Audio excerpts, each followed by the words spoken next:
Hey, Jason here. I just want to say thanks so much for signing up for the free pitching golf lesson. And thanks for taking the time to put your email in there. And if you look below, I got a little PDF file for you as well. 10 great golf jokes. Great thing about golf is that throughout the 18 holes or 9 holes, however many holes you play, it's a great time to crack a few jokes with the boys or the ladies, whoever it may be. And anyway, I just thought I'd include that as well. So today I'm coming to you from my front yard here in the Pacific Northwest.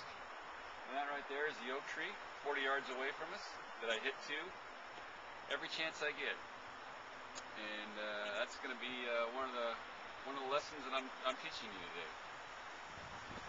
So I'm a mid-handicap golfer, which doesn't seem like that great. But there are very few people, actually, percentage-wise, in the golf game, in the industry, get to that level. So I feel very proud. I've played golf for probably 15, 20 years, at least, seriously, for the last 15. And I've been around a 15 for the last 4 or 5 years. So I haven't progressed a whole lot, but I have 2 kids, so it's been hard to get out there. But anyway, I want to give you a few pointers that I've got that I've had. Been given to me, and through repetition, which is lesson number 1, is repetition is king as far as getting a good golf swing, is you have to practice. That's the only way to get better at anything, is repetition. Repetition, repetition, repetition. That's why the front yard is a beautiful spot to get good. And I know not everyone has an acre like I do, that they can hit 40-yard shots into an oak tree. And if that's the case, then I either suggest you go to a golfing range where you can hit to a flag that's set up, or go to a football field if you don't like to be around other people when you're trying to learn a sport, which I completely understand. That's why I love my front yard. Is get a bucket or buy a flag and stick it in the ground at a football field at a high school, a local school, or a soccer field, or somewhere where you can go hit 40-yard, 50-yard shots. So my second tip is that choosing a club. So I have a wedge. Everyone usually buys golf clubs that comes with a wedge. I ended up buying a gap wedge, which is a 52-degree lofted club.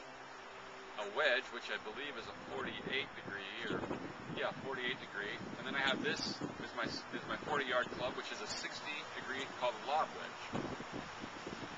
But the more you play, the better you'll get, be able to gauge your yardage. And that's the great thing about this backyard playing, is that the more you hit, the more comfortable you get with your shot.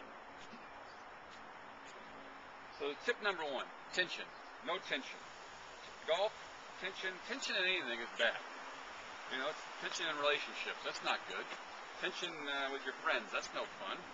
Tension with your boss. That's terrible, right? So tension on the golf course is just the same. If you have tension on a golf course, you're probably going to hit the ball 4 feet instead of 40 yards. So you want to be loose. You want to feel good. Don't think about all these lessons you've taken where they tell you got to do this, you got to do that, you got to bend down, you got to put your hands like this, you got to pull it back here and do that. Save that for the driving range. Don't do that on the golf course because it'll kill you. Lesson number 2 is when you swing, you want to go all the way around, right? So too often, and I'm still guilty of this, we stop. So we'll get 3/4 or even halfway, stop, hit a shot, and think we're done, right? When in reality, what we're doing is we're aimed this way, and that's where the ball most likely is going to end up, somewhere in that direction as opposed to that, which is where we want to go. So if we're going to an oak tree, which is down there, but I'm pretending it's over here so I can talk to you, you want to finish the whole swing. So what I like to do is I like to think of it as throwing a punch. I haven't thrown a lot of punches in my life, but if I were, I wouldn't want to do this, right? If I did that, I probably wouldn't hurt anybody, and I'd get hurt probably pretty badly on the reciprocating punch coming back to me.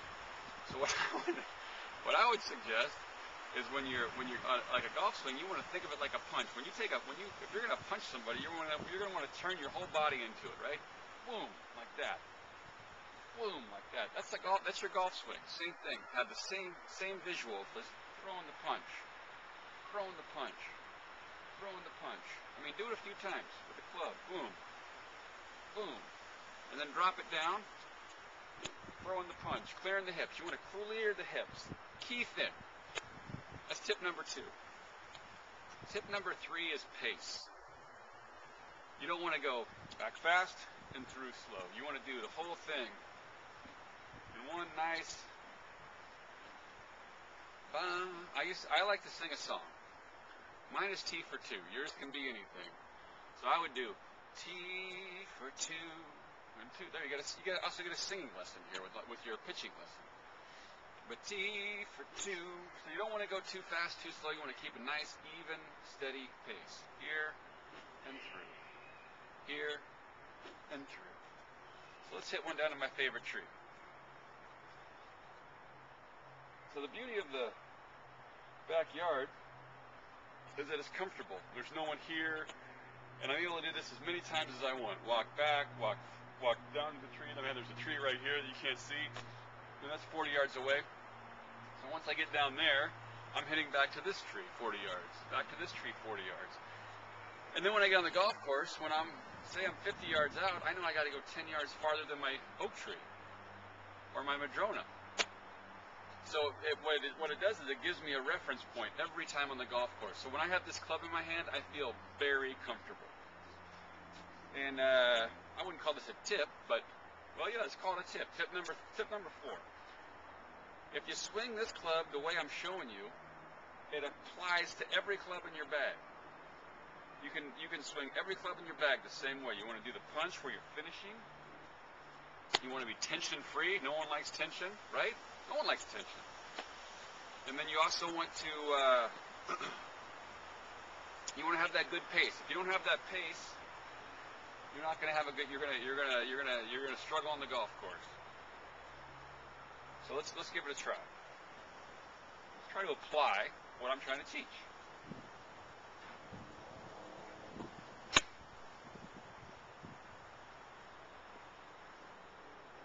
Okay, it was a little short, but still, I would have taken it. It wasn't a chunk. Let's get one tight. Oh,